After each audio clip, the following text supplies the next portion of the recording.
నీ చిన్న కొడుకు నా కూతుర్ని ఎక్కడ దాచాడో మర్యాదగా చెప్పు. చెప్పు. నువ్వేం మాట్లాడుతున్నావో నాకు అర్థం కాలేదు. రేయ్, ఎదవ డ్రామాలాడకో. ఆ రోజు నా ఇంటికొచ్చి తొడకొట్టి మరీ చెప్పావు కదరా, ఎలాగైనా ఎప్పటికైనా వాళ్ళిద్దరికి పెళ్లి చేస్తాను అని. అందుకు చెప్పరా, వాళ్ళని ఎక్కడ దాచావో మర్యాదగా చెప్పు. ఏంటిదంతా? నిన్నే కదా వాసుగారితో కలిసి మీ అమ్మాయి కోసం వెతికావు, మళ్ళీ ఇదేంటి? అయినా మా నాన్న దాచడం ఏంటి? ఏదో మాట వరుసకన్నాడు. రేయ్, ఆ వాసుగాడు నాతో పాటు నా ఇంటికొచ్చింది, కలిసి వెతికింది అంతా నటన. మీరంతా కలిసే ప్లాన్ ప్రకారం నన్ను మోసం చేయాలని చూస్తున్నారు. నా కూతురు చావడానికి వెళ్ళలేదురా, వాసుగాడే, నీ తమ్ముడు వాసుగాడే తీసుకెళ్ళింది. నిజం చెప్తున్నాను, వాసు అలాంటి వాడు కాదు. ఆపరా నీ కహానీలు. ఒక క్లాత్ స్టోర్ వాడు ఫోన్ చేసి మరీ నాకు చెప్పాడు, వాళ్ళు పెళ్లి బట్టలు కొనుక్కెళ్లారని.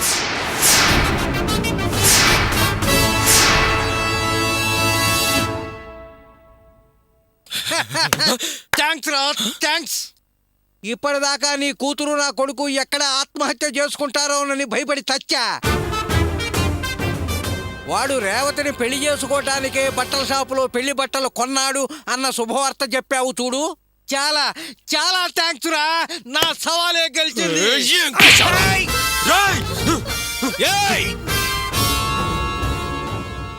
ఏంట్రా ఏంట్రా ఏం చేస్తావురా? ఇక్కడ అయ్యను కొడుతుంటే అరుపు కొడుకు నోట్లో నుంచి వస్తుందే. బాధేస్తోందా? కోపం వస్తోందా? మరి నీ తమ్ముడు రేపు పెళ్లి కావలసిన నా కూతుర్ని లేపుకొని వెళ్ళాడ్రా. ఇక్కడ ఇక్కడ తన్నాడ్రా వాడు. నాకెలా ఉంటుంది? రేయ్, మీ అండా మీ ధైర్యం లేకపోతే నా దగ్గర పనిచేసిన డ్రైవర్ గాడు కుక్క నా కూతుర్ని తీసుకెళ్తాడ్రా. రేయ్, అసలు నువ్వు మనిషివా పనికి మాలిన వెధవా? నీ కూతురు ఎక్కడ పోయిందో పోయి వెతుక్కోరా. ఇక్కడేంటా నీ ప్రతాపు?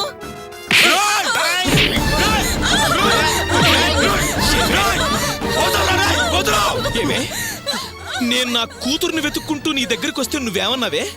ఆహా, పెంచావు చూడు, ఆడపిల్లనని వెక్కిరించావు కదూ, అసహ్యంగా అసహ్యంగా మాట్లాడావు కదూ. నువ్వు నీ కూతుర్ని అంత గొప్పగా పెంచావే? ఏయ్, ఇప్పుడు ఈ బ్రతుకు బ్రతికే కన్నా పడుపు వృత్తే బెటర్ అనిపించేలా చెయ్యకపోతే వదలరా కొరక, వదలరా. ఇంకా చూస్తారేంట్రా? కుమ్మైంది నా కొడుకుల్ని.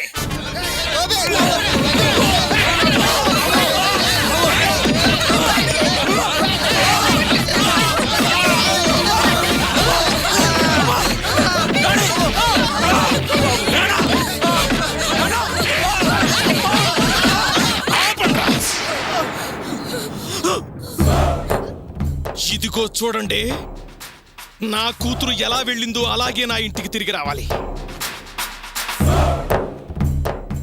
అది రేపు ఉదయం 6 గంటల్లోపు, లేదా మొత్తం కుటుంబాన్ని లేపేస్తా.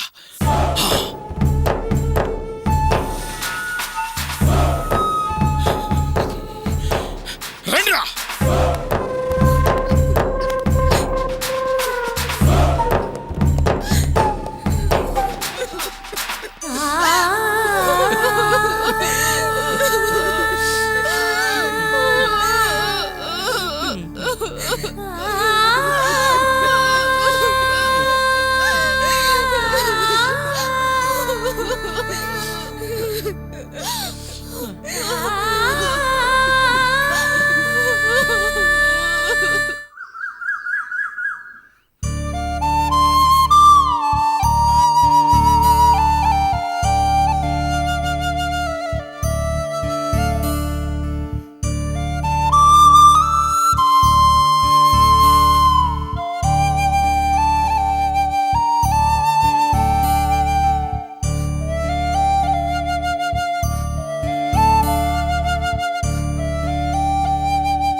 దర్శిని, ఏంటంటీ వీడిలా దెబ్బ తగిలిన చేతులతో తినడానికి నానా తిప్పలు పడుతుంటే అసలు వీడిని పట్టించుకోకుండా ఏం చేస్తున్నావేంటి? ఇప్పుడు ఆ పుస్తకం చూడడం అంత అవసరమా? వీడికి కాస్త హెల్ప్ చేయొచ్చు కదా. ఎందుకంటీ నేను హెల్ప్ చేయలేదనో పట్టించుకోలేదనో అంటారు? ఏదో ఒంట్లో బాగోలేదంటే ఓ 2 రోజులు హెల్ప్ చేయొచ్చు. కానీ now Dilip is all right. ఆరోగ్యం అంతా బాగానే ఉంది కదా. ఇక నుంచి తన పనులు తానే చేసుకోవాలి. ఆ ప్రయత్నమేగా దిలీప్ చేస్తోంది, చేయనివ్వండి. ఇలా హెల్ప్ చేస్తూ ఉంటే తను కోలుకోవటం లేట్ అవుతుంది. పైగా నేను ఆఫీస్కి వెళ్తే ఆ పనులన్నీ ఎవరు చేస్తారు? 1కి 10 సార్లు ట్రై చేస్తే తనే సక్సెస్ అవుతాడు కదా. ఈ లాజిక్లు చెప్పకు దర్శిని. అసలు ఇక్కడ అవకాశమే లేకుండా ఉంటే ట్రై చేసేదేంటి? నువ్వు రేపు వీడికి కాబోయే పెళ్ళానివి. అసలు వీడి మంచి చెడ్డలు బాగోగులు చూసే అవసరం నీకు లేదా? ముందా చెప్పు. ఛ, ప్రతిదానికి ఇలా టార్చర్ పెట్టడం అలవాటైపోయింది. ఇటీవల దిలీప్, వద్దు దర్శిని. మీ అమ్మగారు ఏం చెప్తున్నారో వినపట్టలేదా నీకు? నేను దర్శిని తినిపిస్తా వద్దు ఉండు. ప్లీజ్. దర్శిని వద్దు. అయ్యో దిలీప్, కొన్ని మంచిలు తాగడా. మంచిలు తాగు.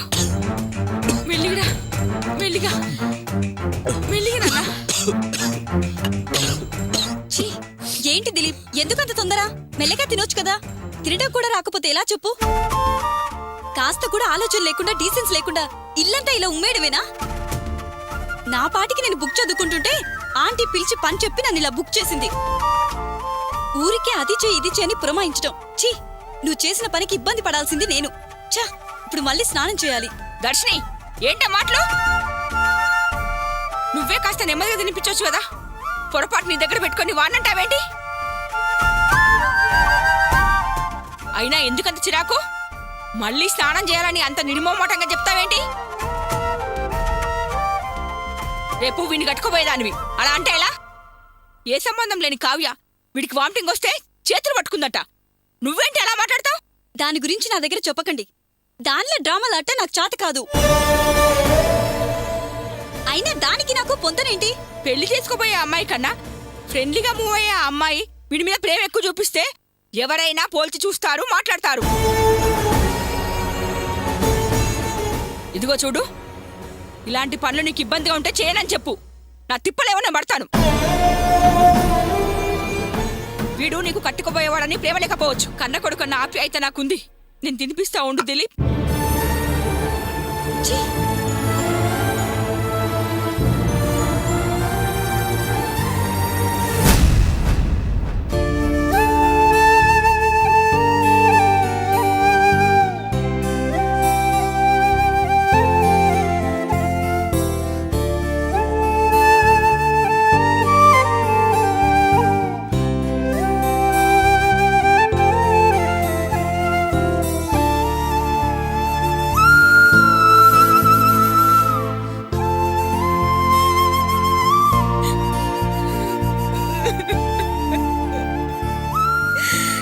మాయదారిది కనపడకుండా పోవడం ఏంటి? మనకి కష్టం ఏంటి? కొనుక్కు లేకుండా చేసింది కదా పాపిష్టిది. మన ఇల్లు వల్ల కాళ్ళ మార్చేసాడు రాక్షసుడు. వాసు ఇలా చేస్తాడని కళ్ళ కూడా అనుకోలేదు. నిండా ముంచిపోయాడు. ఇప్పుడు ఏడ్చి ఏం ప్రయోజనమే? వాణ్ణి కని పెంచి ఇంత వాణ్ణి చేశావు. ఏనాడైనా ఈ కుటుంబాని కోసం ఇంత సాయం చేశాడా? పైగా నన్ను తాగుబోతని ఎందుకు పనికిరాని వాడినని అంటావు. ఇప్పుడు వాడిని ఏమనాలి? అరే రే రే రే, ఎలాంటి పని చేశాడో చూడు. నువ్వు నోరు మూసుకోవయ్యా. వాడి దాన్ని వాడుంటే వాడి రెచ్చగొట్టింది నువ్వు కదూ. ఇంత గొడవ జరగడానికి కారణం నువ్వు కదూ. నువ్వేమో సవాల్ విసిరావు, ఇక్కడేమో వాడు ముసుగొలిపావు. అసలు నీకు అదెంత దూరం వచ్చింది నీ మూలంగా కదా. ఏమిటే నువ్వు అనేది? ఒక అబ్బాయి అమ్మాయి ప్రేమించుకోవడం తప్ప? మంచిదేగా, అందుకనే సపోర్ట్ చేశాను. వాడైనా నాన్న ఆ అమ్మాయినే పెళ్లి చేసుకుంటాను అని ధైర్యంగా నాకు చెప్పు ఉంటే ఎన్ని ఇబ్బందులు ఎదురొచ్చినా సరే నేనే దగ్గరుండి పెళ్లి చేసేవాడిని. వాడికి ఎంత ధైర్యమే అంత మోసం చేశాడు. ఆల్రెడీ ఆ పిల్లని తీసుకుపోయి ఎక్కడో దాచి ఏమీ తెలియని వాళ్ళ మన దగ్గరకు వచ్చి మనతో ఏమి నాటకం ఆడాడే. అమ్మో, వాడు మామూలు మనిషి కాదేవు. నాన్న తెల్లారిపోయింది. వాసు సంగతి మాత్రం తెలియలేదు. నాకు చాలా భయంగా ఉంది నాన్న. అతను చూస్తే ఉదయం 6 గంటలకని టైం ఫిక్స్ చేశాడు. ఈ లోపు రేవతి రాకపోతే మనల్ని మసి చేస్తానన్నాడు. ఇప్పుడేం చేద్దాం నాన్న? నాకు చాలా భయంగా ఉంది. మనం ఏం చేయగలమమ్మా? వాడికి అంగబలం, అర్థబలం, రాజకీయ బలం ఫుల్లుగా ఉన్నాయి. మళ్ళీ వచ్చి అటాక్ చేసి వెళ్ళినా మనం ఏం చేయగలము? ఎదిరించగలమా? ఇప్పుడు ఏం చేయాలో నాకు ఏం అర్థం కావట్లేదమ్మా. రే గోపి, ఏమిట్రా అంత సైలెంట్గా ఉన్నావు? వాడు చెప్పిన 6 కావస్తోంది. మళ్ళీ వాడు వచ్చి గొడవ చేస్తే మనం ఏం చేయాలి? ఆడపిల్లని ఇంట్లో పెట్టుకుని ఇలా వణుకుతూ కూర్చునే కంటే పోలీసు కంప్లైంట్ ఇద్దానరా. ఒరే, స్టేషన్కి వెళ్ళి జరిగిందంతా చూద్దాం. అదేరా మనకి సేఫ్. ఏమంటావురా గోపి? అవునరా గోపి, ఆయన చెప్పినట్టు చేస్తేనే మంచిదనిపిస్తుందిరా. మనల్ని ఇంట్లో పెట్టి ఇంటికి నిప్పట్టించిన అంటించగలడు. మనం పోలీసుల దగ్గరికి వెళదాం పదరా. ఏంటమ్మా మీరనేది? వాసుగాడు చేసిన తప్పుకి మనం భయపడి పారిపోయి పోలీస్ స్టేషన్కి వెళ్ళాలా? అవసరం లేదు. పారిపోవాలని కాదురా, మనమంటే మొగాళ్ళం, ఎలాగోలా సర్దుకోగలం. మీ అమ్మని రాణిని చూడరా, వాళ్ళ గురించి ఆలోచించరా. వాళ్ళకి సెక్యూరిటీ ఏదిరా ఇక్కడ? గోపి, ఇంకే ఆలోచన వద్దురా. మనం పోలీస్ స్టేషన్కి వెళదాం పదరా. అవునన్నయ్య, అమ్మ నాన్న అన్నదే కరెక్ట్. వాళ్ళ దగ్గర ఉంటేనే మనం సేఫ్గా సెక్యూరిటీగా ఉండగలం. పదన్నయ్య వెళ్దాం. ఒరే పదరా, నా మాట వినరా.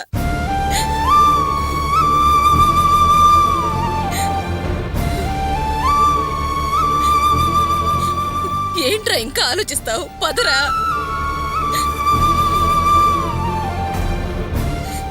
పదండి వెళ్దాం. నువ్వు వెళ్ళి బట్టలు మార్చురా.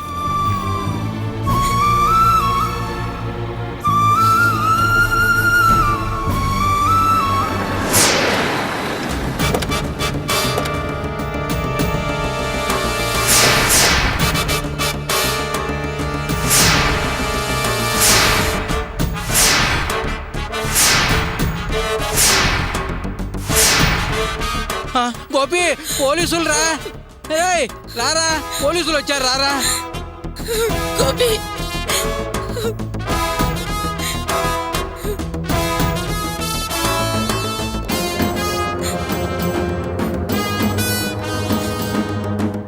ఏంటి బయలుదేరారు? ఊరు వదిలి పారిపోదామని చూస్తున్నారా? ఏంటి మీరనేది? ఊరు వదిలి పారిపోవాల్సిన అవసరం మాకేంటండి? ఎందుకంటే దాచిపెట్టిన అబ్బాయిని అమ్మాయిని చూడటానికి. ఎందుకలా చూస్తున్నారు? అవును, ఇంతకీ అబ్బాయికి అమ్మాయికి పెళ్లి చేశారా, చేయబోతున్నారా? సార్, మా బాధల్లో మేము ఉంటే మీరిష్టం వచ్చినట్టు మాట్లాడుతున్నారేంటి? అంతే కదూ, మేము ఇలాగే మాట్లాడతాం. మీరు మర్యాదగా అబ్బాయి అమ్మాయి ఎక్కడున్నారో చెప్పారనుకో, వదిలేస్తాం. లేదా టోటల్ ఫ్యామిలీని స్టేషన్ తీసుకెళ్లి బెండు తీయాల్సి ఉంటుంది. అండర్స్టాండ్? చెప్పండి చెప్పండి చెప్పండి చెప్పండి. నిజంగా మాకు తెలియదు సార్. అసలు మా వాసుగాడు ఎక్కడున్నాడో కూడా మాకు తెలియదు. ఆ రేవతి వాళ్ళ నాన్న మాధవరావు రౌడీలతో వచ్చి చూడండి ఇల్లు నాశనం చేశాడు. మేమే మీ దగ్గరికి పోలీస్ కంప్లైంట్ ఇద్దామని వస్తున్నాం. హలో, ఈ కాకమ్మ కథలు నాకు చెప్పే ప్రయత్నం చేయొద్దు. ఏంటి, ఆ అమ్మాయి వాళ్ళ నాన్న రాత్రి వచ్చి గొడవ చేసి వెళ్ళాడా? అవును సార్, మీరే చూడండి. ఆ సామాన్ అంతా ఎంత చిందరబందరగా పడేశారు చూడండి సార్. ఏమయ్యా, పాపం ఆయన కూతురు కనపడకుండా పోయిందని కన్నీరు కారుస్తూ అక్కడ బాధపడుతూ కూర్చుంటే గొడవ చేశాడంటావా? మీరే ఈ సామాన్లన్నీ ఇలా సెట్ చేసి ఆయన మీదకే నెట్టి నాటకీయంగా తప్పుకుందామని చూస్తున్నారా? ఈ పప్పులు నా దగ్గర ఉడకవు. లేదు సార్, నిజం చెప్తున్నాను, నా మాట నమ్మండి సార్. ఆపోయా, బయలుదేరాడండి హరిశ్చంద్రుడు. అలా ఆయన చేస్తూ ఉంటే చూస్తూ ఎలా కూర్చున్నారు? అలా వచ్చి మాకు కంప్లైంట్ రాసియొచ్చు కదా. ఇప్పుడు నేను ఇది డ్రామా అంటాను, కాదని ఎలా ప్రూవ్ చేసుకోగలరు? అది కాదు సార్, ఆ టైంలో నిజంగా కాళ్ళు చేతులు ఆడలేదు, ఏం చేయాలో తెలియలేదు. అందుకే అప్పుడొచ్చి మీకు కంప్లైంట్ ఇవ్వలేదు. అలాగా? చూడు, నువ్వు చెప్పింది చెవులారా వినడానికి నేను సిద్ధంగా లేను. చూడండి, అమ్మాయిని అబ్బాయిని ఎక్కడ దాచిపెట్టారో చెప్పండి. నాకు కావాల్సింది అది చెప్తే వింటా. మరేది వినను, నాకు వినపడదు కూడా. నిజంగా మాకేం తెలియదు సార్. చూడండి, అమ్మాయి తండ్రి డబ్బున్న మనిషి, పలుకుబడిన మనిషి. ఏం చేస్తాడులే అనుకోకండి, ఏమైనా చేస్తాడు. మీతో నిజం కక్కిస్తాడు.